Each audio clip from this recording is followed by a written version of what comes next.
ia juga terobsesi mengukur alat kelamin mereka.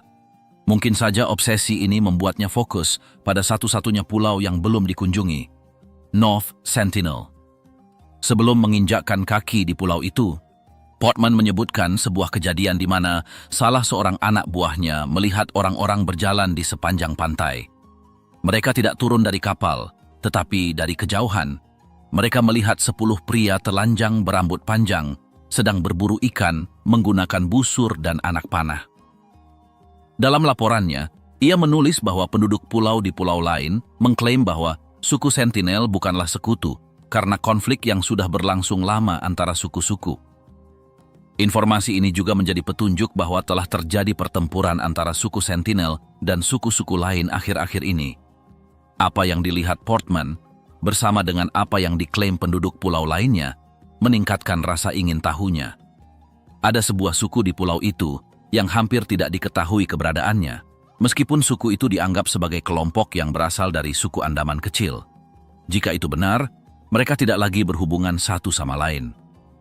Pada bulan Januari 1880, Portman mengorganisasi sebuah ekspedisi besar dengan tentara Inggris, tahanan dari India dan Burma, dan beberapa pelacak suku Andaman. Pada kunjungan pertama mereka tidak menemukan seorang pun. Yang ada hanya desa-desa yang ditinggalkan.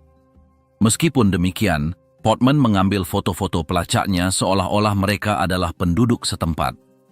Beberapa hari kemudian, ia kembali bersama timnya, tetapi kali ini usahanya gagal. Saat mereka mendekat, mereka melihat beberapa penjaga yang bersembunyi di hutan begitu mereka melihat mereka. Portman dan kelompoknya terus berjalan melalui hutan dan kemudian bertemu dengan sebuah keluarga. Salah satu dari mereka menjadi takut, menarik busurnya, dan konfrontasi pun terjadi. Tidak diketahui secara pasti apa yang terjadi dalam perkelahian itu, tetapi Portman mencatat dalam buku hariannya bahwa mereka menangkap 3 orang tanpa melukai mereka. Laporan lain menyebutkan bahwa ada 6 orang. Kelompok ini dibawa dengan perahu ke Port Blair, ibu kota daerah tersebut. Pembenarannya adalah untuk alasan ilmiah.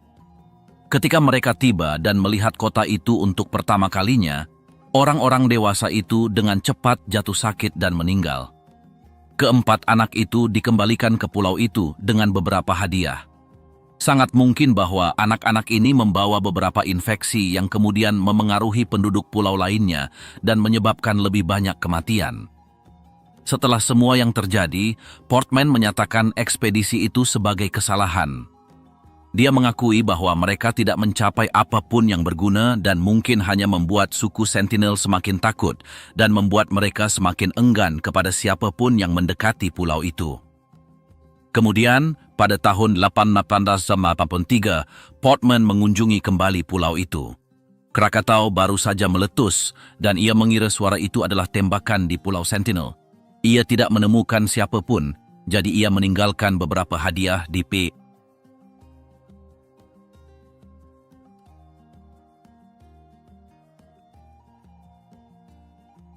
Kapal kandas yang memancing rasa ingin tahu, Sentinel. Pada malam tanggal 2 Agustus 1981, sebuah kapal barang bernama Primrose kehilangan kendali karena cuaca buruk. Setelah beberapa jam diterjang ombak besar yang mendorongnya, kapal itu akhirnya kandas di terumbu karang dekat Pulau Sentinel Utara. Ke-31 awak kapal berhasil selamat dari badai. Namun, mereka tidak menyadari bahwa yang terburuk belum terjadi. Keesokan paginya, sang kapten diyakinkan bahwa Primrose tidak tenggelam dan tidak perlu menginjakkan kaki di daratan. Namun pada hari yang sama, seorang awak kapal muda melihat beberapa pria telanjang mengawasi mereka dari pantai. Tak lama kemudian, ada lebih dari 50 orang, semuanya memegang busur, memberi isyarat, dan mengejek kapal. Situasi memburuk ketika penduduk pulau mulai menyiapkan perahu kecil buatan tangan dengan harapan dapat mencapai kapal. Beruntung bagi para pelaut, ombak tetap kuat, dan kualitas kano darurat yang buruk menghalangi para penjaga untuk mendekat. Meski begitu, cuaca tampak membaik, dan ini meningkatkan kekhawatiran kru. Di tengah ketakutan mereka mengumpulkan semua yang mereka miliki untuk membela diri. Pistol suar, beberapa kapak, tabung, dan apapun yang dapat mereka temukan. Mereka bertahan selama 1 hari lagi tanpa diserang secara langsung. Sementara itu, sebuah perusahaan pelayaran Hong Kong akhirnya menerima pesan mendesak dari Kapten.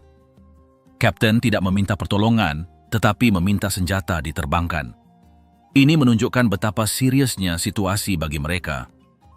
Setelah beberapa kali upaya penyelamatan gagal, 2 pilot dari maskapai swasta memutuskan untuk campur tangan. Dengan usaha keras, mereka berhasil mencapai Primrose dengan helikopter melalui cuaca yang buruk.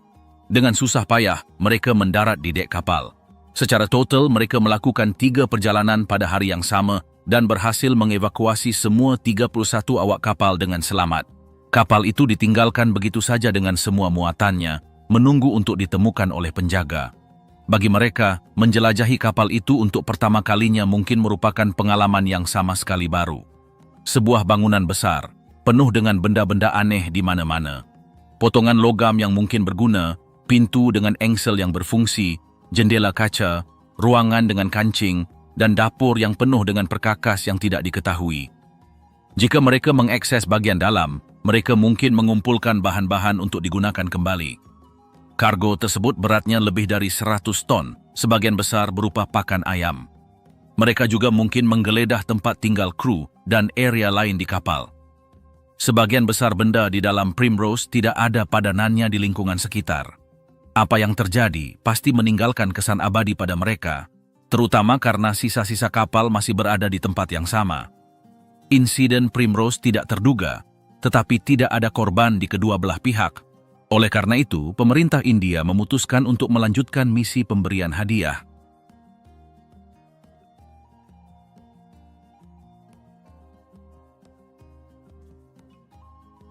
Hari-hari para sentinel menerima hadiah. Setelah kapal itu dibiarkan begitu saja, seluruh muatannya dibiarkan menunggu untuk dijelajahi oleh para sentinel. Kapal itu sangat besar, penuh dengan benda-benda aneh di dalamnya. Bagi kelompok ini, semuanya baru. Potongan-potongan logam berharga di mana-mana, pintu berengsel yang berfungsi tanpa lengket, jendela tembus pandang, ruangan penuh kancing, dapur penuh benda-benda aneh. Jika mereka berani masuk ke dalam, itu seperti misi di dalam monster baja. Pengalaman itu pasti terasa seperti sesuatu dari dunia lain. Semua ini hanya dapat dibandingkan dengan bagaimana perasaan seseorang yang tidak memiliki koneksi dengan teknologi saat memasuki pesawat ruang angkasa untuk pertama kalinya. Sebagian besar benda di dalam Primrose sama sekali tidak seperti yang biasa ditemukan para sentinel. Mereka tidak diragukan lagi menggunakan banyak benda yang mereka temukan. Muatannya sekitar 100 ton, dan sebagian besar terdiri dari pakan ayam. Namun, kemungkinan besar mereka juga menggeledah tempat tinggal kru dan area lain di kapal. Bagi mereka, hari itu pasti terukir dalam ingatan mereka. Sisa-sisa kapal itu masih dapat dilihat dalam citra satelit hingga saat ini. Apa yang terjadi pada Primrose memang tidak biasa, tetapi pada akhirnya itu tidak berakhir buruk bagi siapapun. Oleh karena itu, pemerintah India menganggap lebih baik untuk melanjutkan kunjungan dan memberikan hadiah. Pada misi tahun 1941, tampaknya ada perubahan yang signifikan. Ketika tim tiba di North Sentinel, suku tersebut memberi isyarat kepada mereka untuk maju dengan lebih banyak hadiah. Untuk pertama kalinya, para penjaga mendekat tanpa senjata mereka. Mereka bahkan masuk ke dalam air setinggi pinggang untuk mengumpulkan lebih banyak kelapa. Ketika mereka melihat orang-orang di kapal melemparkan kelapa ke laut, beberapa dari mereka menunggu di dekatnya untuk diserahkan langsung. Momen itu sangat penting. Para kru merasa aman untuk keluar dari perahu mereka dan menyerahkan kelapa kepada mereka. Sebulan kemudian, ekspedisi lain berhasil mengulangi kontak, kali ini dengan kelompok yang berbeda. Mereka juga berhasil mendekat dan mampu merekam gambar pria dan wanita pulau yang tampak senang dengan hadiah tersebut. Dalam satu adegan, salah satu anggota kru secara tidak sengaja melemparkan kelapa mengenai punggung seorang wanita suku. Dia jatuh ke tanah. Untungnya, menjadi jelas bahwa itu tidak disengaja. Kemudian, selama pertemuan yang sama, beberapa penduduk pulau mengubah sikap mereka. Salah satu dari mereka bahkan mengangkat pisau dengan gerakan mengancam. Tim kemudian memutuskan sudah waktunya untuk pergi dan mereka melakukannya tanpa masalah lebih lanjut. Setelah 2 pertemuan yang tenang itu, dianggap aman untuk mengirim tim penyelamat untuk membongkar kapal barang yang kandas. Kapal itu beratnya sekitar 16.000 ton. Selama 2 bulan, tim pekerja dibawa ke lokasi untuk memindahkan bagian lambung dan interior. Mereka berada sekitar 400 meter dari pantai, sangat dekat. Antara 7 dan 10 orang bekerja pada setiap shift, bergiliran setiap minggu. Mereka begitu dekat dengan pantai sehingga mudah untuk melihat penjaga yang mulai sering muncul untuk memeriksa apa yang terjadi.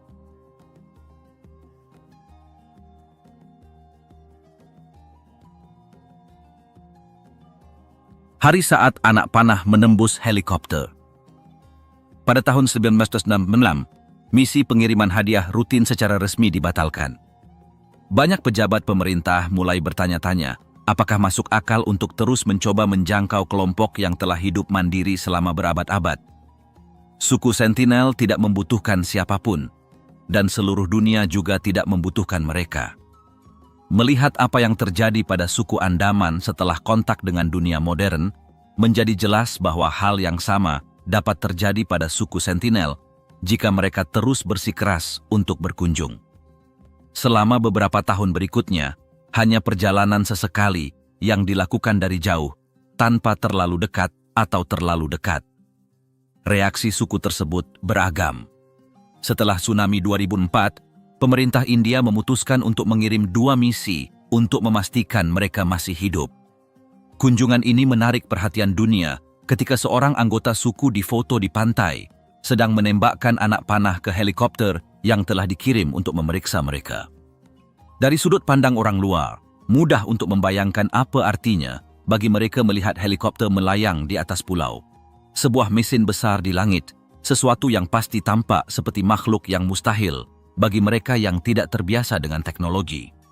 Di luar apa yang dilaporkan di media, yang terpenting adalah bahwa suku itu tampaknya baik-baik saja. Mereka tidak menunjukkan tanda-tanda penyakit atau kekurangan. Sejak saat itu, pemeriksaan rutin telah dilakukan dari kapal-kapal yang berlabuh pada jarak yang aman untuk memastikan bahwa mereka masih sehat dan bahwa mereka tidak mencoba melakukan kontak sendiri. Untuk melindungi cara hidup mereka, pemerintah India mempertahankan kebijakan non-intervensi yang sangat ketat. Kebijakan itu dilanggar pada tahun 2006 oleh 2 nelayan mabuk. Kedua pria itu sedang memancing kepiting secara ilegal di dekat pulau itu. Setelah seharian di atas air, mereka menjatuhkan jangkar yang diikatkan ke sebuah batu dan minum hingga tertidur. Saat mereka tidur, air pasang mendorong kapal ke perairan dangkal di lepas pantai. Para pengamat dari masyarakat ekologi Andaman dan Nicobar melihat apa yang terjadi dan berteriak kepada mereka dari kejauhan, tetapi mereka mungkin sedang mabuk dan tidak mendengar apapun. Perahu itu terus hanyut hingga terlalu dekat. Pada saat itu, para penjaga menyerang, menewaskan kedua nelayan itu. Itu adalah kasus kematian pertama yang terdokumentasi di tangan suku tersebut dalam lebih dari 100 tahun. Sebuah tim dikirim untuk mengambil mayat-mayat itu, tetapi para penjaga telah menguburkannya. Foto-foto yang sangat mencolok diambil dari penduduk pulau yang berdiri di atas perahu yang baru saja direbut. Itu adalah terakhir kalinya ada orang yang melakukan kontak langsung dengan mereka hingga tahun 2018 ketika sesuatu yang lebih aneh terjadi.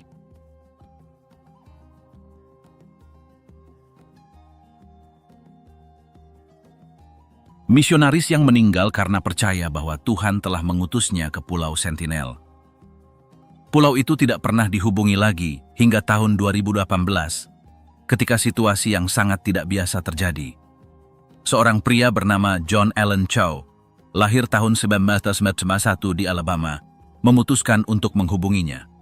Dalam wawancara sebelumnya, ia menceritakan bahwa saat masih kecil, ia telah membaca buku-buku seperti Robinson Crusoe dan The Sign of the Beaver tentang seorang anak laki-laki kulit putih yang berteman dengan seorang anak Indian America di daerah perbatasan abad ke-18. Buku-buku tersebut membentuk masa kecilnya, tetapi John membawa ide itu lebih jauh. Ia bersekolah di sekolah Kristen dan akhirnya menjadi misionaris. Ia menikmati alam terbuka dan bepergian. Ia melakukan beberapa perjalanan misionaris ke Amerika Serikat, Meksiko,